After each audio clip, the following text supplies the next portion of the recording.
नमस्कार, वंदे मातरम। दोस्तों, स्वागत है आप सबका सैनिक पाठशाला में। आज के वीडियो के 4 महत्वपूर्ण जानकारियों को लेकर आया हूं, जैसे आप बोर्ड पर देख पा रहे हैं।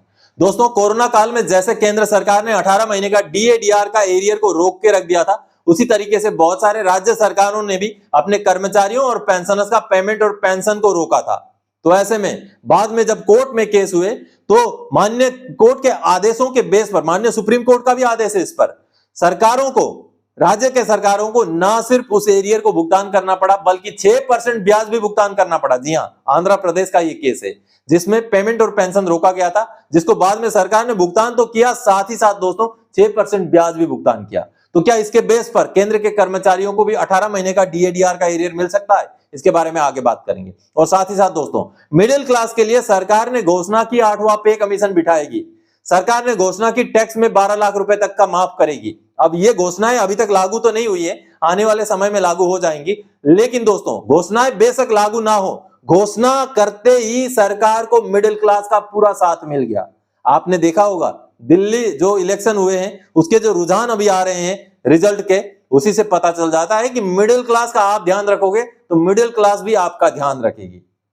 चलिए इसके बारे में बात करेंगे। और साथ ही साथ दोस्तों, 8वां पे कमीशन के कमिटी गठन को लेकर के 10 फरवरी को दो मीटिंग्स हैं, जिसको लेकर लेटर जारी किए गए हैं, वो भी आगे आपको दिखाऊंगा। और अगर आप जानकारी रखें और सही कार्रवाई करें तो आज भी आपको पुराना एरियर मिल सकता है, उसका भी आगे एग्जाम्पल के साथ समझाऊंगा। तो चलिए आगे बढ़ेंगे इन्हीं विषयों को लेके। आगे बढ़ने से पहले दोस्तों, मेरा हमेशा की तरह आप सबसे आग्रह है, अगर सैनिक पाठशाला चैनल का वीडियो आप पहली बार देख रहे हैं या अभी तक चैनल को सब्सक्राइब नहीं किया है तो चैनल के साथ जुड़े रहने के लिए, इसका हिस्सा बने रहने के लिए और आपसे जुड़ी हुई भरोसेमंद ऑथेंटिक जानकारियों को पाते रहने के लिए चैनल को सब्सक्राइब जरूर करें। चलिए आगे बढ़ते हैं। सबसे पहले दोस्तों, कोरोना का रोका गया पे पेंशन सरकार को सुप्रीम कोर्ट के आदेश पर देना पड़ा 6% ब्याज के साथ।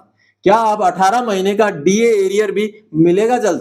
दोस्तों, आप सबको पता है कि 18 महीने का डीएडीआर जो फ्रीज करके रखा हुआ है वो अभी तक भुगतान नहीं हुआ है, जिसके ऊपर बार बार मांग चल रही है, संसद में भी सवाल उठ रहे हैं। अभी तक सरकार ने कोई भी ऐसा हिंट भी नहीं दिया है कि सरकार उसको भुगतान करेगी। लेकिन ऐसे बहुत सारे राज्य सरकार हैं जिन्होंने कोरोना के समय रोका था, जिसको बाद में दे दिया। और ऐसा ही एक सरकार है आंध्र प्रदेश, जो सरकार को बाद में माननीय सुप्रीम कोर्ट के आदेश पर ना सिर्फ पैसों का भुगतान करना पड़ा बल्कि उसके ऊपर 6% ब्याज भी देना पड़ा।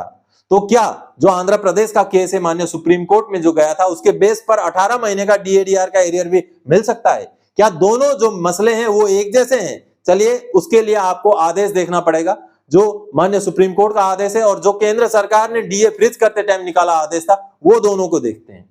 दोस्तों, माननीय सुप्रीम कोर्ट का ये वो आदेश है जिस आदेश के बेस पर आंध्र प्रदेश सरकार को अपने पेंशनर और कर्मचारियों को ना सिर्फ कोरोना काल में रोके गए पेमेंट पेंशन का भुगतान करना पड़ा बल्कि उसके ऊपर ब्याज भी भुगतान करना पड़ा। जी हाँ, आंध्र प्रदेश हाई कोर्ट ने आंध्र प्रदेश सरकार को यह आदेश दिया कि जो आपने कोरोना के समय में जो पेमेंट या पेंशन रोका था उसको लेकर के 12% ब्याज के साथ भुगतान कर दो। तो आंध्र प्रदेश सरकार सुप्रीम कोर्ट जाती है और सुप्रीम कोर्ट द्वारा यह आदेश दिया जाता है कि 12% के बजाय 6% के हिसाब से ब्याज भी भुगतान कीजिए। जी हाँ, ना सिर्फ कोरोना काल का रोका हुआ पैसा बल्कि उसके ऊपर ब्याज भी। जी हाँ, चलिए मैं दिखाता हूं क्या है मसला। अब देखिए, यहाँ पर पहले तो पूरा डिस्क्राइब किया गया, उसके बाद यहाँ पर जो आंध्र प्रदेश सरकार ने जो आदेश निकाला था ये इस तरीके से निकाला था। यहाँ पर आप अगर देखेंगे तो कोविड का आउटब्रेक की वजह से जो भी इकोनॉमिक कॉन्सिक्वेंसेस हुए हैं उसको कंपेंसेट करने के लिए, उसको थोड़ा बहुत सहूलियत देने के लिए सरकार ने यहाँ पर लिखा हुआ है, here bye orders for deferment of salaries, wages, remuneration, honorarium, pension on gross basis. यानी कि डिफरमेंट का था दोस्तों आदेश। आंध्र प्रदेश सरकार ने फ्रीज नहीं किया था, डिफर किया था। और कैसे डिफर किया था? 100% पेमेंट डिफर किया था। जो भी एमएलए हैं या जो भी उनके कॉर्पोरेट मेंबर्स हैं, चेयरपर्सन हैं एमएलसीज के, सभी का 100% पेमेंट को डिफर कर दिया था। बाकी जो आईएएस, आईपीएस हैं, आईएफएस हैं, उनका 60% पेमेंट को जो है डिफर कर दिया था। और बाकी जो ग्रेड 3 लेवल के अधिकारी हैं उनका 50% डिफर कर दिया था। और बाकी ग्रेड 4 लेवल के जो कर्मचारी हैं उनका 10% जो पेमेंट है उसको डिफर कर दिया गया था। और साथ ही साथ जो पेंशन है, पेंशन को भी दोस्तों ये देखिए, पेंशन को भी डिफर कर दिया था। लेकिन यहां पर समझने वाली बात है, आंध्र प्रदेश सरकार ने फ्रीज नहीं किया था, डिफर किया था।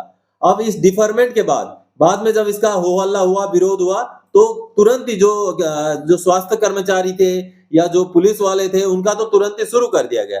लेकिन बाकी जो कर्मचारी हैं उनका 2 महीने बाद शुरू किया गया और पेंशनर्स का केवल 1 महीने मार्च का रोक करके अप्रैल से उनका शुरू कर दिया गया था। लेकिन अब जो रोका गया उसके खिलाफ एक जज साहब ने आंध्र प्रदेश हाई कोर्ट में केस किया था और उस केस में माननीय कोर्ट ने सरकार को, आंध्र प्रदेश सरकार को ना सिर्फ पेमेंट पेंशन का जो है भुगतान एरियर का करने के लिए बोला, बल्कि 12% ब्याज भी लगा दिया। जी हाँ, 12% ब्याज के हिसाब से उसको भुगतान करने का माननीय कोर्ट ने आदेश सुना दिया, माननीय हाई कोर्ट आंध्र प्रदेश ने। अब देखिए ये पूरा लिखा हुआ है यहाँ पर 9 नंबर पैराग्राफ में, देखिए ये लिखा हुआ है। उसके बाद उसी आदेश के खिलाफ, उसी फैसले के खिलाफ आंध्र प्रदेश सरकार जब सुप्रीम कोर्ट जाती है तो माननीय सुप्रीम कोर्ट द्वारा आंध्र प्रदेश सरकार को थोड़ी सी सहूलियत देते हुए माननीय सुप्रीम कोर्ट का कहना यह था कि 12% के बजाय 6% ब्याज के हिसाब से आप पेमेंट और पेंशन का एरियर का भुगतान कर दीजिए। ये देखिए आप 15 नंबर पैराग्राफ में आप पढ़ेंगे तो यहाँ क्लियर लिखा हुआ है कि हाई कोर्ट ने जो 12% का जो आदेश दिया है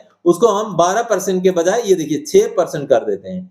12% के बजाय 6% ब्याज के साथ आंध्र प्रदेश सरकार अपने पेंशनर्स को जो है उनका डिफर किया गया सैलरी का भुगतान करे। तो ये एक बड़ी बात है दोस्तों। लेकिन यहाँ पर समझने वाली बात है कि आंध्र प्रदेश सरकार का जो आदेश था वो या पेंशन है उसको फ्रीज करने को लेकर नहीं था, उसको डिफर करने को लेकर था। लेकिन जो केंद्र कर्मचारियों के लिए, केंद्र पेंशनर्स के लिए जो आदेश जारी किया गया था वो किस तरीके से जारी किया गया था उसको देखना पड़ेगा हमें। चलिए उसको देखते हैं। दोस्तों, केंद्र वित्त मंत्रालय का ये वही आदेश है जिस आदेश के बेस पर हमारा 18 महीने का DADR को फ्रीज किया गया था। आप देख पा रहे हैं यहाँ पर हेडिंग के तौर पर।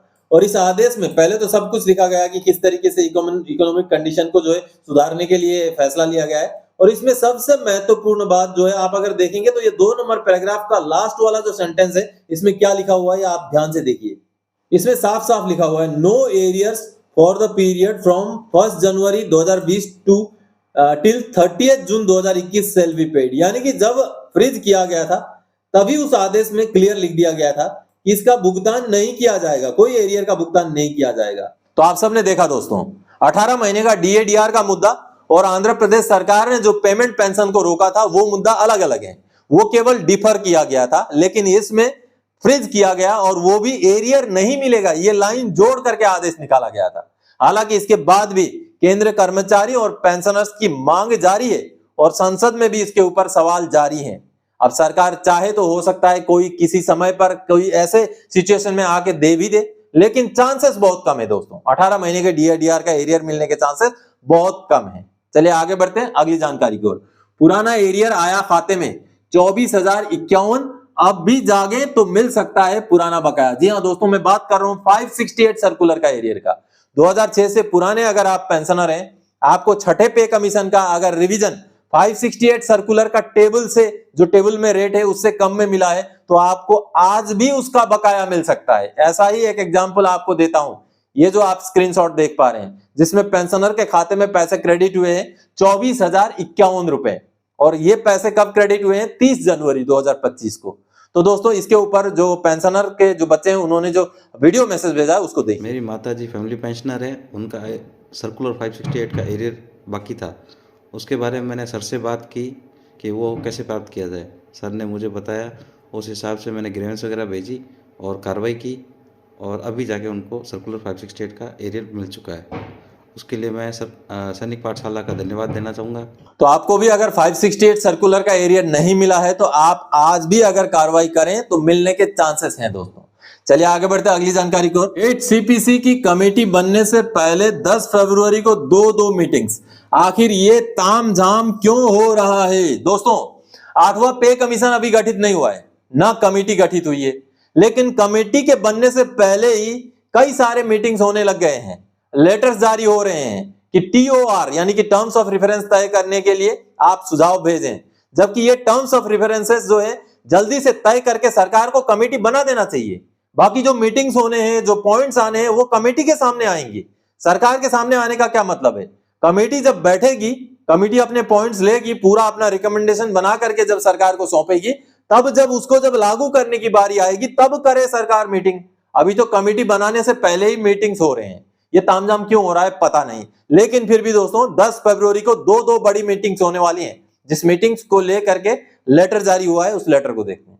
दोस्तों पेंशन मंत्रालय ने 6 फरवरी को यह लेटर निकाला और ये शिव गोपाल मिश्रा जी को बुलाया और उनके स्टाफ को बुलाया, जो कि सेक्रेटरी है नेशनल काउंसिल स्टाफ साइड के, उनको बुलाया है मीटिंग के लिए। जी हाँ, 8वें पे कमीशन को लेकर के मीटिंग होनी है, और वो मीटिंग कहाँ होनी है, कब होनी है, ये पूरा ब्यौरा यहाँ पर दिया गया है, जैसे आप देख पा रहे हैं। देखिए, डिप्टी सेक्रेटरी जो पेंशन मंत्रालय के हैं, उन्होंने ये जो है बुलावा भेजा है शिव गोपाल मिश्रा जी को। I am directed to refer your letter number so and so. ये लेटर जो शिव गोपाल मिश्रा जी की तरफ से गया था, जिसमें बहुत सारी मांगे रखी गई थी 8वें पे कमीशन की, जो मैंने पहले दिखाया भी था आपको। अब उस लेटर का रेफरेंस देते हुए इन्होंने क्या कहा है कि and to inform you that a meeting with staff side members of standing committee is scheduled to be held on 10 February 2025 Monday at 1200 noon in room number 190 North Block, new Delhi, under the chairmanship of secretary pension. यानी कि secretary pension के chairmanship पर जो है एक meeting होने जा रही है 12 बजे। देखिए, 10 फरवरी को 12 बजे 8वें पे कमीशन के टर्म्स ऑफ रेफरेंसेस तय करने को लेकर के एक मीटिंग होने जा रही है। और दोस्तों, इसमें उनको बुलाया गया है शिव गोपाल मिश्रा जी को, और उन्होंने भी, शिव गोपाल मिश्रा जी ने भी अपने जो बाकी जो स्टाफ मेंबर्स हैं उनको दूसरा लेटर जारी किया है। ये देखिए, 6 फरवरी को ही उन्होंने भी लेटर जारी कर दिया है। ये देखिए, all members of staff side को उन्होंने ये लेटर दिया है शिव गोपाल मिश्रा जी ने, और उन्होंने कहा है कि 10 फरवरी को चूंकि मीटिंग होना है 12 बजे, ये देखिए नॉर्थ ब्लॉक में 12 बजे हमें बुलाया गया है, मीटिंग होना है, तो उससे पहले ही 10 फरवरी को ही सुबह 9:30 बजे, ये दूसरा पैराग्राफ में, हम सभी ने डिस्कस करना है, इसको लेकर के हम सभी ने एकत्रित होना है करके उन्होंने अपने जितने भी मेंबर्स हैं उनको बुलाया है। तो बड़ी बात है दोस्तों, 10 फरवरी को 2 मीटिंग्स होने जा रही है। एक तो नेशनल काउंसिल की खुद की मीटिंग होने जा रही है, जिसमें वो अपने एजेंडे पॉइंट तय करेंगे। उसके बाद 12 बजे पेंशन मंत्रालय के साथ उनकी मीटिंग होगी, जिसमें पे कमीशन के टर्म्स ऑफ रेफरेंसेस को लेकर के बातचीत होगी। तो बड़ा अहम दिन है 10 फरवरी 2025 का। तो आप सबने देखा, 10 तारीख महत्वपूर्ण होने जा रहा है। 10 तारीख को पेंशन मंत्रालय के साथ मीटिंग में अब पता नहीं क्या निकल के आएगा। कमेटी जल्दी सरकार बनाए, ये हमारी मांग है। चलिए आगे बढ़ते हैं अगली जानकारी की ओर।